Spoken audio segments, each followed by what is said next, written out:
어긋난 오해라는 말씀의 제목으로 함께 말씀 나누겠습니다. 어긋난 오해. 우리가 신자로서 성도로서 살아갈 때에 우리는 많은 부분에 있어서 오해를 할 때가 있습니다.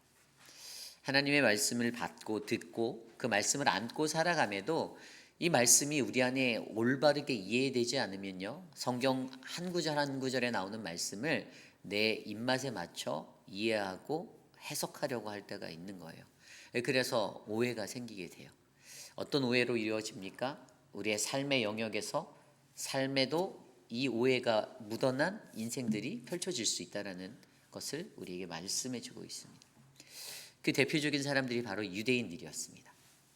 그들은요, 하나님의 말씀 앞에서 그 말씀의 율법을 지키는 것에 목숨같이 자신의 목숨을 걸었던 사람들입니다. 문자적인 텍스트로 이 성경을 이해해서 그 말씀을 안고 살려고 하다 보니까 그들 안에는 어떠한 의식들이 생겨나게 됐습니까? 자기들이 갖고 있는 선민의식이 더 커져서 다른 사람들은 인정하지 않게 되었어요.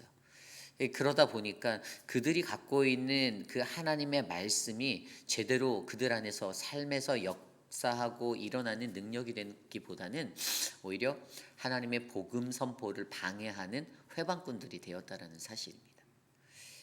이 시대를 살아가는 저와 여러분들, 우리들의 삶 속에서도요, 이런 어긋난 오해들이 아주 곳곳에 많이 놓여져 있습니다. 오늘 우리가 묵상한 마태복음 10장 34절에서 42절까지의 말씀도 우리가 일상에서 접하고 있는, 가질 수 있는 그러한 어긋난 오해들에 대해서 오늘 이렇게 다시 바로 잡아주고 계십니다.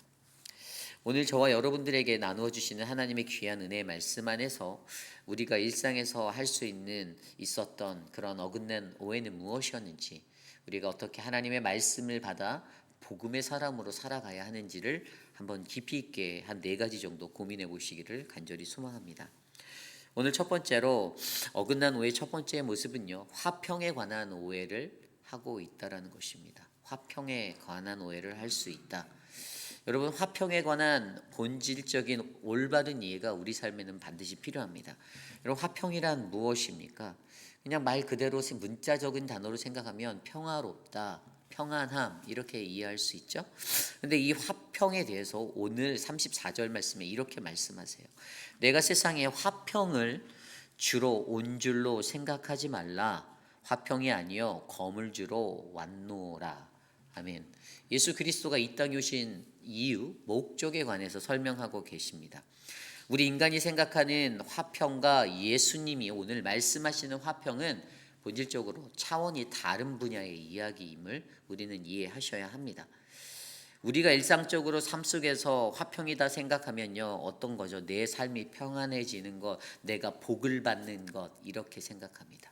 인간은 복이라는 축복의 원리 가운데 삶을 붙잡으려 하는 사람들이 대부분이기 때문에 예수 믿으면 잘 살 수 있어, 복 받을 수 있어라는 그 믿음의 원리만을 주장하는 사람이 있죠. 그래서 휴스턴에 있는 조엘 러스틴 목사님이 이끄는 그 교회도 자꾸만 이 긍정의 삶, 긍정의 힘 다 좋은 거죠. 좋은 거지만 너무나도 물질적이고 물질주의에 치우쳐진 축복을 선포한다라는 것들이 많은 신학자들과 교계 목회자들로 하여금 또 올바른 신앙의 길을 살아가는 사람들로 하여금 지적을 받게 하는 문제가 되고 있다는 것입니다. 어쨌든 중요한 것은요, 오늘 메시아가 이 땅에 와서 그들에게 선포하는 것은 물질적 축복, 어떤 그러한 삶이 아니었습니다. 인간은 그 복음을 대하면서 그 땅에서 예수가 오면 로마 제국을 전복시킬 것이고 자신들이 물질적 평안을 얻을 수 있을 거다, 정치적인 해방을 얻을 수 있을 거다, 이런 기대를 하였던 사람들이었지만 예수님이 그 땅에 오신 이유는 온전히 우리로 하여금, 죄 가운데 있는 우리로 하여금 멀어진 하나님과의 관계를 회복시키기 위한 화해의 자리, 그 축복을 놓기 위해서 오신 분이라는 사실이었다는 거죠. 그리고 그것을 통해서 우리에게 말씀하시는 평안은요, 외적인 것에 내 삶이 잘 살고 내가 평안하고 내 자식이 복을 누리는 그런 형통함의 축복이 아닌 내 삶의 내적인 부분에 있어 내 영이 평화를 누리는, 평안케 되는 내적인 평안을 얻게 하심이라는 그 은혜를 우리는 기억하셔야 합니다. 결국에 이것에 대한 잘못된 어긋난 오해를 하고 사람들이 살아갑니다. 평안이 무엇인지 잘 알지 못합니다. 평안, 히브리어로 샬롬이라는 단어죠. 헬라어로는 에이레네라는 단어를 사용하였습니다. 근데 여러분, 이 단어가 어떤 뜻이 있냐면, 히브리어 샬롬이라는 평안을 보면요, 원래 이 단어는 어원을 그 동사형으로 쓰인 그 실람이라는 단어에서 왔는데, 이 단어의 어근을 보면 온전하다라는 동사예요. 이게 온전하다. 결국에 꽉 채워져 있다, 온전하다, 이런 의미인데, 이게 어떤 의미로 사용되냐면 바람직한 상태로서의 온전함을 말하는 겁니다. 결국에 하나님이 주시는 평안은요, 내 외적인 삶이 축복받는 그런 외형적으로 반짝반짝 빛남의 인생을 말하는 게 샬롬, 이게 아니고요, 진짜 하나님이 말씀하신 샬롬은 내 영적인 내적인 부분이 바람직한 상태로 걸어가는 것입니다. 이게 진짜 평안의 의미예요. 그렇다면 오늘 말씀에서 내가 세상에 화평을 주러 온 줄로 생각하지 말라. 유대인들이 기대하였던 그 예수님을 통해서 얻고자 하였던 그 기대치가 틀리다라는 것을 설명해 주고 있죠. 나는 이 땅에 검을 주러 왔다라고 이야기합니다. 여러분, 검은 무엇입니까? 검이라는 것은 누군가와 대적자들과 싸울 때 그들을 칼로 치는 무기가 되는 것이죠. 여기에서 중요한 것은요, 인간은 겉으로 화평을 누리기 위해서 양보하면 되고 타협하면 되고 물러서면 얻는다라는 생각을 하지만, 그러한 인간과의 관계 속에서 타협은 언제나 일시적인 것뿐이라는 것입니다. 그냥 한정적이라는 거예요. 제한적이라는 거예요. 영원할 수 없다라는 거예요. 그래서 여러분들 일상에서 많이 보잖아요. 누군가의 관계가 때로는 적이 되었다가, 때로는 동지가 되었다가, 또 적이 되었다가, 또 동지가 되었다가, 그런 수많은 인간적인 원리들이 작동하는 게 잘못된 화평의 본질을 안고 살아가는 인간의 이기심 때문에 이렇게 되는 것입니다.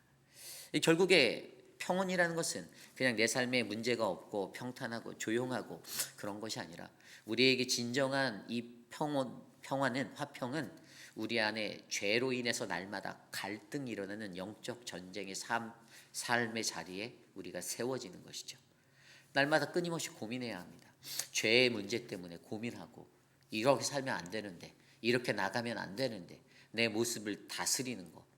그렇기 때문에 일시적으로 사람들이 그 분쟁을 넘길 수 있는 화평을 예수님은 주고자 한 것이 아니라, 우리가 영적으로 어떻게 해요? 바람직한 상태로 꽉 채워져서 우리의 삶이 영이 되어질 수 있는 평안의 그 검을 주기 위해서 예수 그리스도는 왔다는 것입니다. 그러므로 진정으로 하나님의 평화와 평안을 바라는 자는요, 늘 영적인 전쟁 안에 갈등하셔야 합니다. 신앙의 고민을 하셔야 돼요. 아무 생각 없이 오늘 하루를 또 살고 그냥 그렇게 살면 안 된다는 것입니다. 말씀을 들으면 그 말씀 때문에 부딪히는 게 정상이에요. 여러분, 말씀을 들을 때요, 이 말씀이 내게 달게 들어오면 달고, 내게 달게 들려오지 않으면 안 달고로 느껴지면, 그거는 말씀에 대한 온전한 기초의 이해력이 없는 자들입니다. 하나님의 말씀은 좌우에서 날과 같은 것이라고 했어요. 검과 같은 것이라고 했어요. 우리의 골수를 쪼개고 우리의 심령을 후집어 파는 그러한 것이 바로 하나님의 말씀입니다. 그러므로 오늘 이들에게 이 화평의 본질에 대한 올바른 이해가 없기 때문에, 늘 이게 다 생각에 관한 문제죠. 생각에 관한 문제. 그것에 대해 올바르게 안고 살지 못하기 때문에 예수님께서는 그들에게 말씀하시기를, 나는 너희들이 기대하는, 너희가 생각하는 화평이 아니라 나는 너희들의 영적인 화평, 내면의 화평을 주러 왔다라고 선언합니다.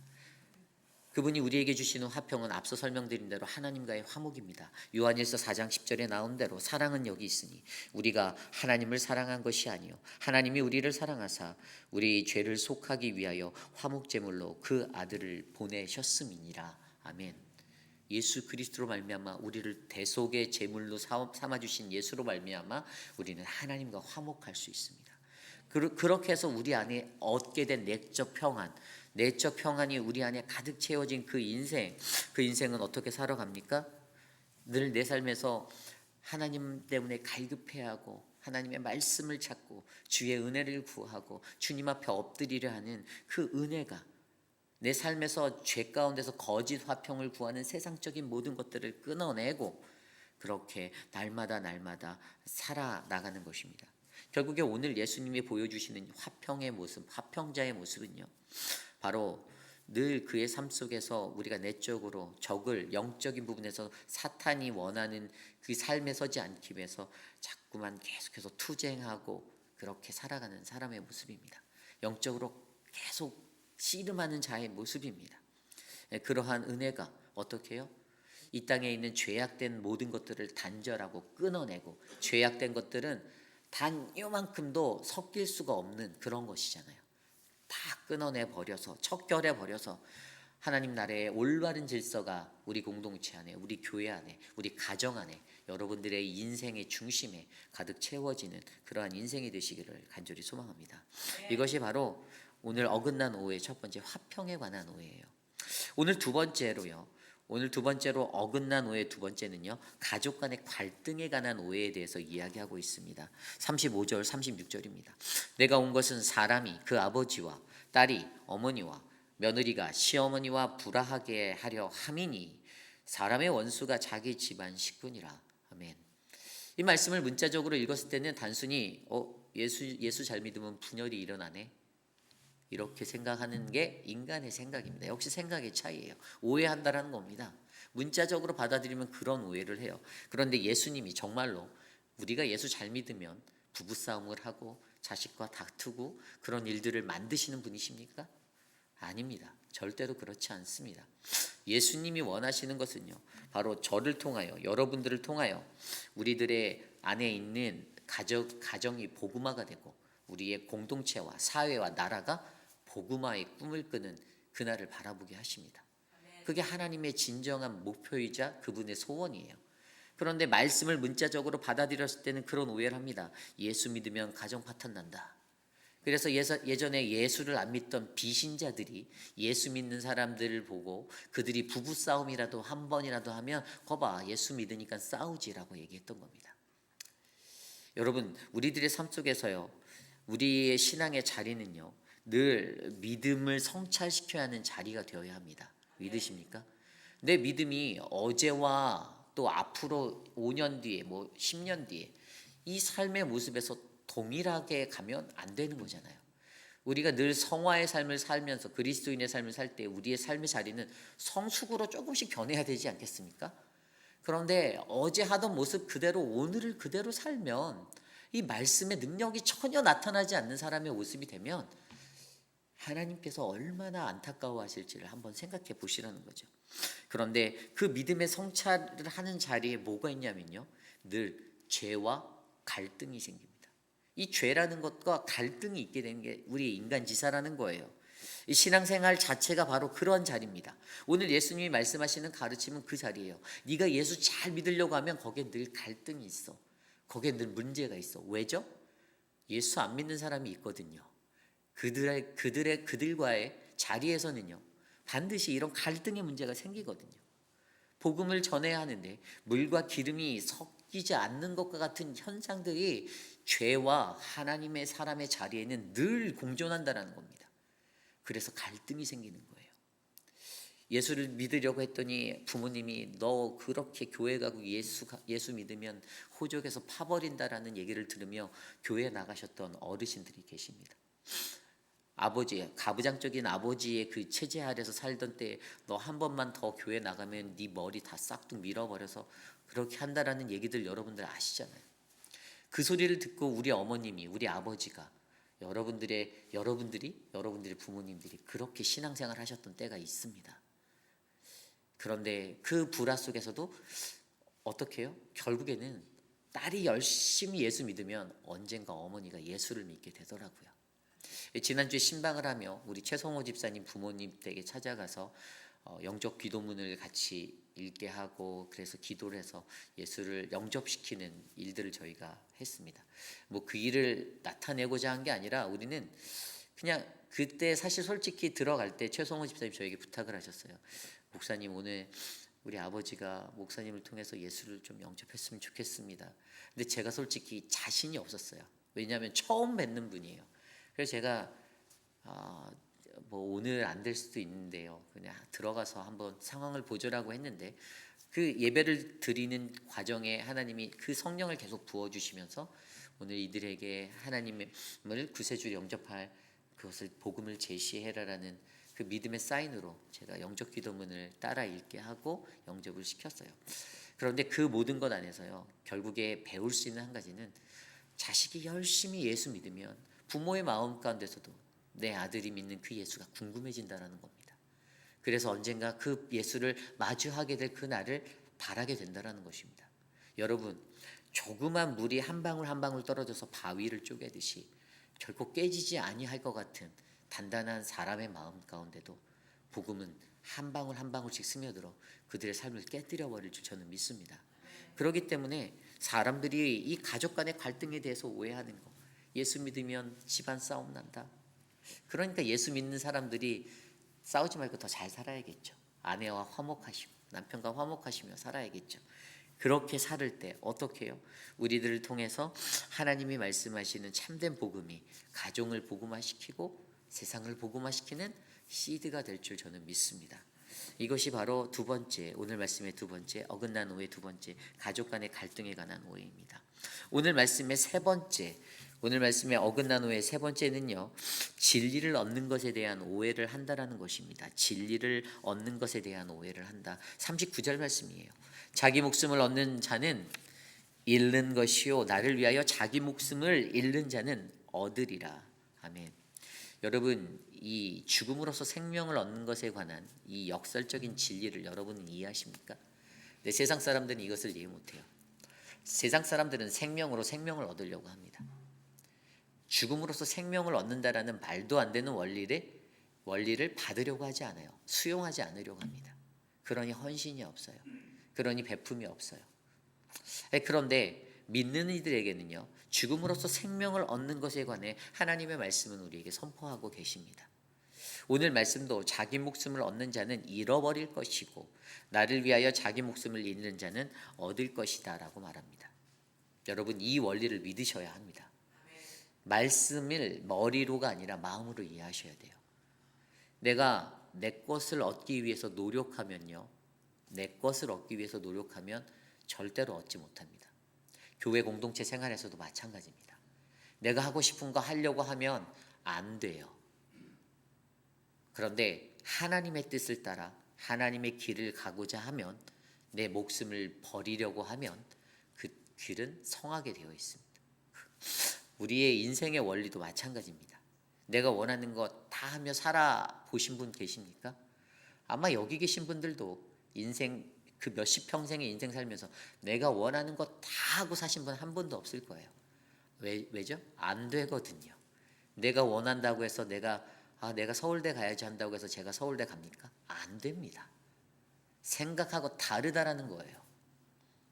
그렇기 때문에 언제나 예수를 믿는 자들에게는요, 생명을 내어줌으로써, 내가 갖고 있는 나의 생명을 내어줌으로써 생명을 얻을 수 있다라는 이것을 온전히 이해하셔야 돼요. 그런데 여기에서 가장 먼저 점검되어져야 하는 것이 무엇입니까? 그것은 바로 앞선 37절과 38절에 나온 것. 아버지나 어머니를 나보다 더 사랑하는 자는 내게 합당하지 아니하고 아들이나 딸을 나보다 더 사랑하는 자도 내게 합당하지 아니하며 또 자기 십자가를 지고 나를 따르지 않는 자도 내게 합당하지 아니하니라. 아멘. 뭐가 가장 먼저 점검되어야 된다고요? 오직 하나님만을 가장 사랑하는가? 내가 하나님께 가장 합당한가? 그것이에요. 우리가 여기에서 나온 합당하지 아니하다, 이 합당하다라는 것, 이 합당하다라는 헬라어 단어 디카사이라는 것은 둘로 나뉘는 거예요. 신자와 불신자, 하나님의 것과 하나님의 것이 아닌 것이 나뉘는 것입니다. 그런데 여기에서 절대로 합쳐질 수 없는 것들에 대해서 얘기하는 거예요. 죄와 선, 악과 선, 이런 하나님과 죄, 절대 섞일 수 없는 것, 반드시 둘로 나뉘게 되어 있다는 겁니다. 그런데 여기에서 우리의 마음이 내가 가장 먼저 하나님을 사랑하는가, 이것이 그에게 합당한 마음이 되는 거예요. 내가 하나님께 합당한 마음이 되기 위해서는 우리는 가장 먼저 하나님을 사랑하셔야 합니다. 세상 사람들은 하나님을 가장 먼저 사랑하지 않습니다. 그래서 이것들이 수용되지 않아요. 죽음으로써 생명을 얻는 것이라는 것이요. 납득도 되지 않습니다. 상식이 아니다라고 말합니다. 그런데 그것들을 버릴 때 어떻게 해요? 버릴 때 얻을 수 있는 참다운 그리스도인의 모습이 우리들의 모습이 돼야 한다라고 오늘 말씀은 가르쳐 주십니다. 마가복음 10장 29절 30절 예수께서 이르시되 내가 진실로 너희에게 이르노니 나와 복음을 위하여 집이나 형제나 자매나 아버지나 자식이나 전토를 벌이는 자는 현세에 있어 집과 형제와 자매와 어머니와 자식과 전토를 100배나 받되 박해를 겸하여 받고 내세에 영생을 받지 못할 자가 없을 것이다. 아멘. 우리가 버려야 하는 것에 대해서 분명히 선을 긋고 간다라면 우리는 더 큰 축복을 받을 수 있는 자리에 서게 됩니다. 다만 거기에 고난도 같이 간다라고, 영생도 같이 간다라고 우리에게 말씀하고 계십니다. 오늘 저와 여러분들에게는요, 합당하게 참된 그리스도인에게 있는 합당하다라는 이 삶의 기준, 사랑의 기준이, 하나님 사랑에 관한 기준이 분명히 세워지는 저와 여러분이 되시기를 간절히 부탁드립니다. 세상의 그 무엇보다 하나님 사랑이 최우선이셔야 합니다. 저는 그래서 늘 자신 있게 얘기해요. 저희 아내에게 당신보다 내가 하나님을 더 사랑해라고 저는 얘기합니다. 저희 아내가 그래서 저한테 컴플레인을 할 때도 있어요. 제발 집안일 좀 신경 쓰라라고. 근데 제가 누차 저희 아내에게 얘기해요. 목사랑 결혼한 당신의 실수다라고 얘기합니다. 그렇다고 제가 우리 아내를 사랑하지 않는 게 아니에요. 저희 아내 사랑합니다. 사랑해요. 그래서 누군가가 저희 아내를 공격하는 걸 전 되게 싫어요. 제 사랑의 증거가 그런 거예요. 우리 아내를 내가 얼마나 사랑하는지. 그래서 저를 보시면 저희 아내를 따뜻이 품어주시길 바랍니다. 남편에게 받지 못한 사랑 제가 해드릴게요 라고 해주시면 너무 감사합니다. 어쨌든 저는 이곳에 계신 저와 여러분들이 이 바로 진리를 얻는 것에 대한 오해를 벗어나는 저와 여러분이 되기를 원합니다. 오늘 마지막으로 우리 안에 있는 어긋난 오해 네 번째는요, 바로 상급에 관한 오해를 하고 있다라는 것입니다. 상급에 관한 오해. 오늘 말씀 40절 이후에 보면요, 너희를 영접하는 자는 나를 영접하는 것이요, 나를 영접하는 자는 나를 보내신 이를 영접하는 것이라. 아멘. 여기 한 가지 흐르는 논리가 뭡니까? 제자를 영접하는 것이 예수 그리스도를 영접하는 것이고, 예수 그리스도를 영접하는 것이 하나님을 영접하는 것이다라고 합니다. 반대로 뒤집어 말하면 제자를 무시하면 예수님도 무시하는 것이고, 예수님도 무시하면 하늘에 계신 하나님을 무시하는 것이다 라고 설명합니다. 오늘 예수님은 제자들을 보냈습니다. 12제자를 세상으로 파송했어요. 세상에서 그들에게, 백성들에게 선포할 때에 이 제자들이 너희에게 복음을 들고 나가는데 그들로 통해서 선포되어지는 하나님의 말씀을 믿어라 이겁니다. 그런데 그것들을 무시하고 듣지 않으면 어떻게 해요? 예수를 거부하는 인생이 된다는 것입니다. 단순히 오늘 이 시대의 제자들만을 말하는 것이 아닙니다. 오늘 이 말씀은 복음으로 살아가고자 하는 자 모두에게 해당됩니다. 이 자리에 계신 여러분들도 해당되는 거예요. 여러분들이 하나님의 말씀을 들고 세상으로 나가서 누군가에게 하나님은 당신을 사랑하시고 당신을 위한 놀라운 계획을 가지고 있어 예수를 믿어라고 말했을 때 그들이 그 말을 듣지 않고 그 말을 무시한다면 그들은 여러분을 통해서 선포하는 예수 그리스도를 무시하는 자가 되는 겁니다. 그리고 하늘에 계신 하나님을 무시하는 자가 되는 겁니다. 그것이 중요합니다.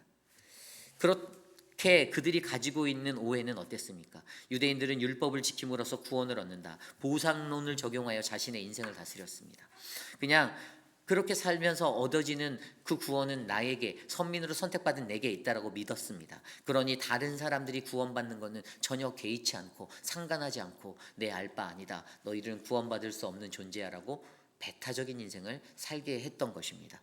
그러나 여기서 핵심은 무엇입니까? 영접함에 관한 거예요. 영접함. 우리가 누구를 영접해야 하는가? 복음 전도자를 영접하는 것이 예수를 영접하는 것이고, 예수를 영접하는 것이 하나님을 영접하는 것이다라는 이 믿음의 원리에 대해서 올바르게 알아라.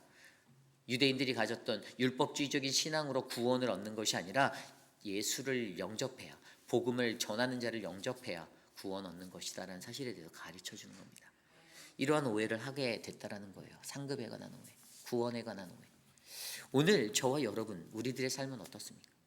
오늘 우리는 말씀을 통하여서 세상에서 하나님을 믿는다라는 복음을 듣는 모든 자들이 가질 수 있는 어긋난 오해, 성경에는 이것보다 더 많은 오해들이 훨씬 많아요. 그러나 오늘 본문에서 보여주는 이 네 가지의 오해들을 통해 화평에 관한 오해, 가족 간의 갈등에 관한 오해, 진리를 얻는 것에 관한 오해, 상급에 관한 구원에 관한 이 오해들을 통하여서 우리들은 하나님의 말씀 안에서 어떻게 우리의 잘못된 오해들을 풀어 헤치며 오늘 하루를 사셔야 할까요? 저와 여러분에게 하나님이 주시는 은혜의 삶이 하나님의 말씀으로 바르게 자리 잡아가는 거룩한 인생이 되시기를 간절히 소망합니다. 오늘 주신 말씀을 놓고 함께 기도하기 원합니다. 하나님, 우리에게 복음을 주심에 감사합니다. 또 내가 복음의 전도자 되게 하셔서 감사합니다. 내 삶을 통해 하나님 영광 받아 주시고 합당한 삶이 우리 안에서 축복의 길로 열리도록 하나님 은혜 베풀어 주옵소서. 함께 기도합니다.